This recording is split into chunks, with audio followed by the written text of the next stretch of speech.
Hey, hi, Kamari. Sorry I haven't sent you anything in the past couple of days, but I just wanted to give you a couple of videos today. The first one is we're going to finish Shiloh season.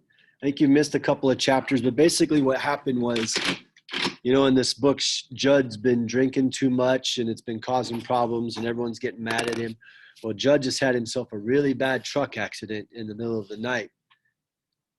And he crashed his truck into a ditch, and he might have laid there and died had not been for Shiloh, who was out at night. And Shiloh started kind of barking and letting Marty and his dad know that there was trouble. So it was kind of Shiloh who led them to Judd, and kind of Shiloh's the reason that Judd got saved. If Shiloh hadn't been there to save them, he might have died. So we're going to read the final chapter here of Shiloh season. Okay. All right, let's find it. Here we go. And also, lots of people have been doing things for Judd. Marty's dad gave him a ride home from the hospital. Mom's baking for him and getting him groceries. And some people are taking care of his dogs for him. One person's mowing his lawn. And lots of people are bringing him food. And it seems like Judd just doesn't know how to handle it. I don't think he's ever had much kindness, so he doesn't know what to do about it. So he's not really thankful or friendly or anything. He just doesn't know what to do.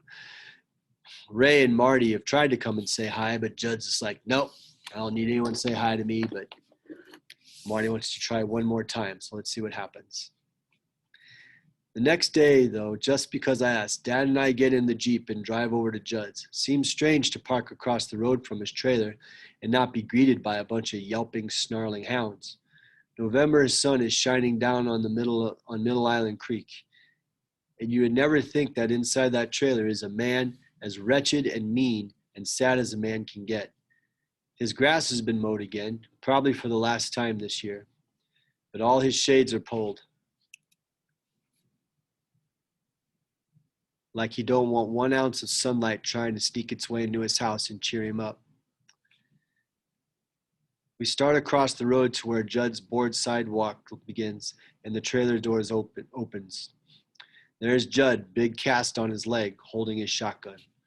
What do you want, Ray Preston? He calls, still wearing a neck brace, I see. We stop dead still. Marty and I just wanted to stop by, say hello, Dad calls back. Well, I don't need no hellos, Judd says.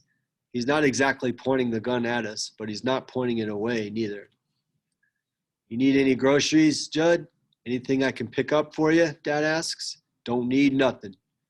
Well, okay, we're just concerned about you. Everyone is. Judd gives this little laugh, so weak you could hardly call it that, and closes the door again. Well, son, says Dad, looks like that's that. But something in me just don't give up. If kindness has to be learned, then maybe Judd's got some lessons coming. If I don't try and Judd ever hurts Shiloh, how am I going to feel then? As soon as we get home, I say, Ma, you suppose we could fix up something every day to leave there on the steps along with Judd's mail, something to eat? I think that's a fine idea, Marty, she says. When I was making bread this morning, I was thinking of giving him some.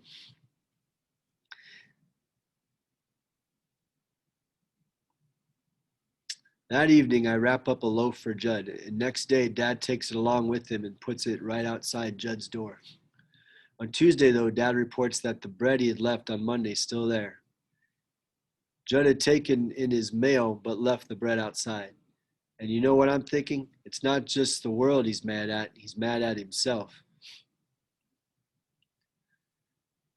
It's partly that he don't want to take any kindness from the Prestons, because he doesn't know how to give any back in return. But when a man's sunk about as low as he can get, I'll bet he feels he don't even have a right to that bread. What did you do with the chicken I wrapped up for him this time? I asked Dad. Just set it right there beside the bread, Dad tells me. Well, I thought, just like John Collins says, you leave it there long enough, he'll get hungry. On Wednesday, Dad says that both the bread and the chicken are gone. Judd could have thrown them out, of course, but sometimes you gotta take chances. What kind of mail does he get? I asked my dad. Oh, magazines mostly, guns and ammo, shooting times, junk mail, bills. He ever get any letters?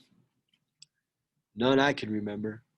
After the first week of leaving food outside Judd's door, I decide I'll start sending a little note under the rubber band on the food package. Last month, a bee was chasing Shiloh. You should have seen him. Was running and looking behind him both at the same time, and he ran into a bush. Thought that bee would drive him right down to the creek. Think Shiloh put his nose too close to a nest somewhere. He'll be a little more careful after that. Marty. We weren't the only ones taking food to Judd. Heard that some of the neighbors had been leaving casseroles and cakes outside his door from time to time. The food seemed to disappear, so we figured Judd was eating it or burying it, one or the other. Still, we wonder, what's a man thinking and feeling when he don't ever come to the door, don't never say thank you, sits in his house all day with the shades pulled, sits there hating himself? I'll bet. Knows if he keeps up the way he's been doing, he'll lose his job, and then he'll lose everything. Trailer, dog, guns. Doc Murphy told me that he had heard Judd was healing nicely. His body, that is. It would take some time for that leg to heal, but the visiting nurse said he was moving around a whole lot better than he had been. I'm thinking about Shiloh, and when I first saw him, all slunk down in the brush, so trembly and scared for me, he couldn't stop shaking. Wouldn't even let me pet him. Just crawled away on his belly. No trust left in him at all. Thinking, too, of the other 3 dogs of Judd's, the way he'd chained them up, so fearful something or somebody was going to come along and start a fight they couldn't win, all snarling and snapping, trying to keep themselves from being hurt. And now that we got Judd all shut up in his trailer, I'm thinking how slowly, a little bit at a time, we got to teach him kindness. He was taking the food we left for him. That was a start. Seemed like the only thing I could think of to write about in my notes to Judd was about Shiloh. Thinking back on things was the only thing we both cared about, though I guess we cared about Shiloh in different ways. I told him how much Shiloh weighed now when we took him to the vet, how we're not supposed to feed him table scraps, but buy him this balanced dog food, make his coat shiny. Told how we laughed ourselves sick once watching Shiloh take off after a mole burrowing along just beneath the ground. Fast as Shiloh could dig, that mole was tunneling away from him. Every last thing Shiloh ever did that would interest a live body in the least, I put down on paper. Figure if a man don't get any other letters, he's got to be interested in the only ones he gets. The blinds come up in Judd's trailer. Nobody's seen him at a window yet, but he can't hardly keep from seeing out. One day I decide that all these notes I've been writing about Shiloh are just so much noise, just writing around and around what it is I really want to say to Judd. And what it is I want to say is that there's this little dog he kicked and cussed and starved, so scared of Judd he won't never even cross the bridge leading to the road to Judd's house. Yet one night he meets up with Judd's truck out on the road. I still don't know whether Judd had been drunk and had it hit the pothole the wrong way, or whether he'd seen Shiloh trotting down the road and was trying to hit him. But here's this man pinned under his truck at the bottom of a bank, dead of night, quarter mile from any house except ours, and Shiloh could have sneaked on home without a sound. Judd could have died in the wreck that night, might have too. Nobody would have discovered him till the next morning, maybe not even then. But instead, the dog starts crying and whining, scared as he is of getting within 100 feet of Judd Travers, and wakes us up. I don't expect Judd to jump up and down, I say in my letter. Shiloh don't expect no reward. Judd don't have to go around praising my dog. Just think he ought to know that it wasn't my dad and me who saved him that night. It was Shiloh. I stick the note under the rubber band on the raisin rolls I package up for Dad to put on Judd's doorstep the next afternoon. A day goes by, 2 days, and then on a Friday afternoon, when Dad gets home from work, I say to him, I want to go see Judd Travers. Now, Marty, says Dad. He's still sitting in the Jeep. You know what happened last time? What makes you think he'll let you in? Nothing, just want to try is all, I say. I don't want to go on fighting with Judd and worrying myself sick about Shiloh.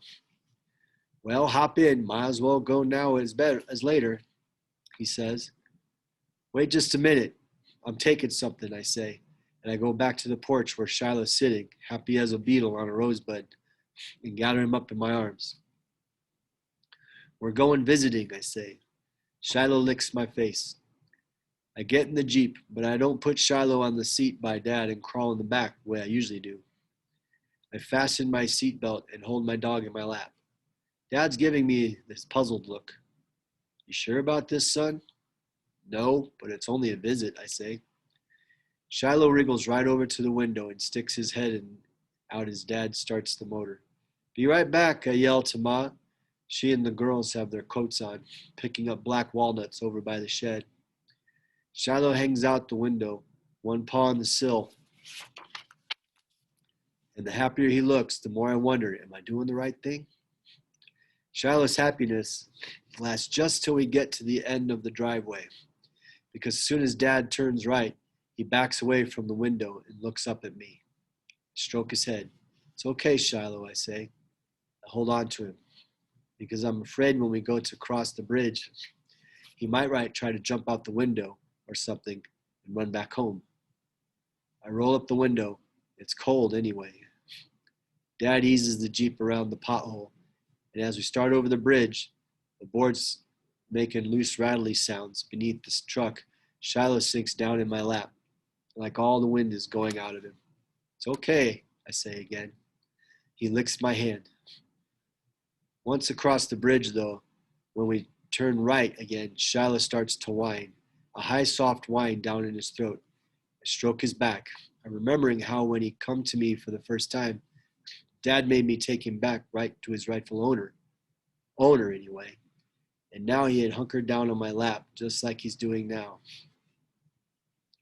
I want in the worst way to let him know that this time is different, that I wouldn't let Judd have him for all the money in the world, wouldn't never even loan him out, just paying a visit is all. But there's no way Shiloh can understand. All he's got in his memory is this time I took him back before, and how Judd had kicked him when I let him out of the Jeep, kicked him and shut him up in his shed and didn't feed him for a couple days. I swallow just hearing my dog whimper and feeling his body shake. I think, how can this be the right thing to do? We get to Judd's and park on the creek side. Shiloh is really whimpering now, scrunched up on my legs, like he's trying to grow roots. I hug him in my arms as we get out. I'm not putting you down, I say. You're mine for as long as you live. I promise you that. He licks my face again. We cross the road and go up the board, sidewalk to Judd's trailer, and go up the steps. Dad knocks on the door, and Shiloh snuggles up against me. Don't make a sound. Figure he's thinking if he don't make any noise, Judd may not notice. Nobody comes. I know Judd's there because I can hear the TV going. Dad knocks again. TV goes off and nothing happens. Hey, Judd, Dad calls. Got a visitor here to see you. Still no answer. Thinking maybe this is a sign that I should turn around right this minute and go back. Think maybe Judd is going for that shotgun. Will tell himself that it wasn't for the dog, he wouldn't have started drinking heavy. If he had started drinking heavy, he wouldn't have hit that pothole the way he did. If he hadn't hit that pothole, he wouldn't be laid up with a broken leg right now.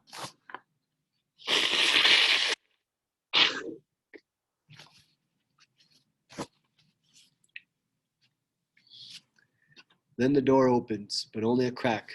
What do you want? It's Judd's voice. Shiloh is shaking so hard, I think he's going to shake right out of my arms. Got someone here to see you, Dad says pleasant-like, and steps aside. I move over to where Judd can see me through the crack in the door. There's not a sound from inside, but the door don't close. Shiloh's grown bigger and fatter and sleeker since he became my dog. But right now, burrowed down almost as far as he can get in my arms, he looks almost like a pup. We just came for a visit, I say, to make plain right off that no way am I giving Judd this dog. And finally, when the quiet gets almost embarrassing, Judd opens the door a little. Well, come on in for a minute, he says. And it's Judd who's embarrassed. First time in my life I've ever saw a look on his face that says he's ashamed of himself. First time I've been in Judd's trailer too. And the thing I notice is it smells. It smells like the home of a man who don't empty his garbage or wash his socks when he should. I see he's not wearing the neck brace anymore, but he still walks stiff. And he's still got this big cast on his leg. He leans over and picks up some magazines on the couch and throws them on the floor. Sit down if you want, he says, and lowers himself into the straight back chair beside the couch, broke leg out in front of him. I'm trying to hold Shiloh as tight as I can to give him the message that he won't get loose, that I don't want him loose, but he's still shaking. Wouldn't surprise me none if he's peed on my leg.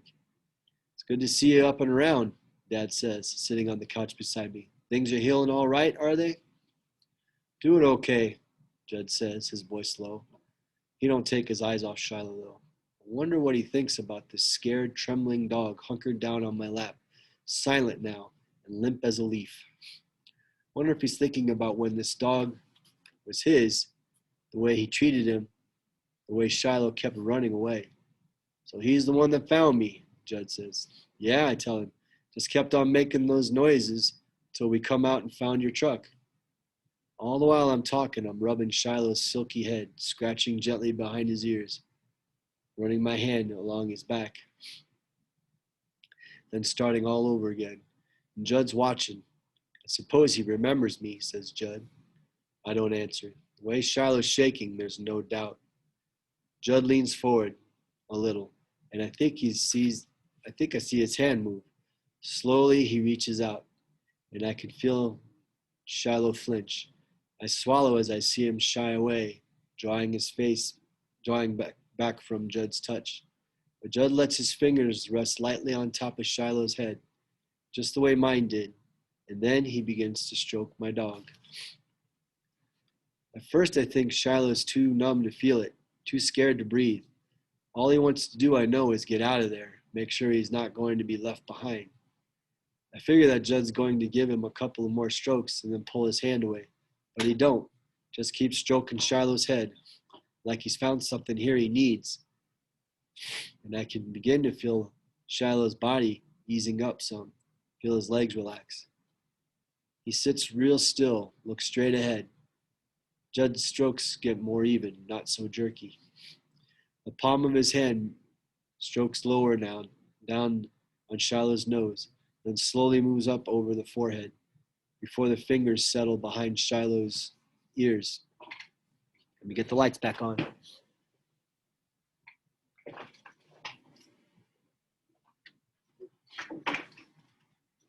Sorry, lights back on. I glance over at Judd. A quick look. And for just a minute, his eyes are wet. I look down at my dog again. I don't want to embarrass Judd. Does Shiloh know I wouldn't never leave him? That this is only a visit? That he's mine forever and ever? I think he does, because the next time Judd's fingers come forward to stroke his head, Shiloh, for the very first time, reaches up and licks Judd's hand. Okay, so we might see some changes going on here, right? So what I want you to do in Seesaw, Kamari, I have this assignment. Let's see, it's right here, Shiloh season wrap up. And what you need to do is write a brief summary of Shiloh season. So just a really simple 2-3 sentence, tell what goes on in Shiloh season, all right? And then here, right? Evidence from Shiloh season that supports each theme. Compassion and gossip or truth. You know what? Don't worry about this one, gossip or truth. Just do this one, Kamari, all right? So don't worry about gossip or truth. Just do compassion. Remember, compassion is a theme where people care for others who are in need or have problems or are hurt, caring for others. So how do you see that in this book, compassion? What things happen in this book that show that theme, all right? Again, don't worry about this one. Just do compassion, all right? Okay, sound good? I'll get another video for you in a little bit.